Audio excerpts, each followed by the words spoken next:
Kitchen cleaning part 2 ஒரு side ஃபுல்லாக complete பண்ணியாச்சு. இப்போ வந்துட்டு நம்ம கேஸ் ஸ்டவ் வச்சுருக்கோம் இல்லையா, அதுக்கு பேக் சைடில் இருக்கக்கூடிய விண்டோ தான் ஃபுல்லாக க்ளீன் பண்ணிட்டு இருந்தேன்.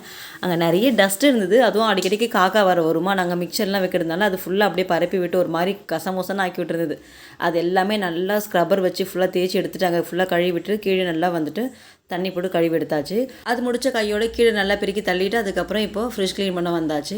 ஃப்ரிட்ஜ் வந்துட்டு நானே கிட்டத்தட்ட ஒரு 2 மாதமாக அப்படியே தாங்க வச்சுருந்தேன், க்ளீன் பண்ணவே இல்லை. அம்மா மட்டும் வரும்போது அப்பப்போ ஏதாவது எடுத்து ஃபில் பண்ணுவாங்கல்ல, அப்போ எடுத்து எனக்கு தொடச்சி கொடுப்பாங்க. மற்றபடி அது அப்படி தான் இருக்கும்.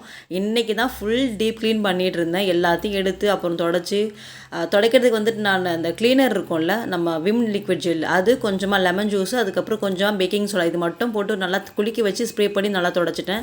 இதுவே போதும், நல்லா வாசனையாகவும் இருக்கும் நம்ம லெமன் ஜூஸில் ஆட் பண்ணுறதுனால. ஃபஸ்ட்டு ஃப்ரீசரில் இருந்த திங்ஸை எடுத்து அதை நல்லா ஃபுல்லாக ஸ்ப்ரே பண்ணி தொடச்சிட்டு அங்கே ஃபிட் பண்ணியாச்சு. அதுக்கப்புறம் அதே மாதிரி கீழே முடிச்சுட்டு அதுக்கப்புறம் டோர் ஃபுல்லாக க்ளீன் பண்ணியாச்சு.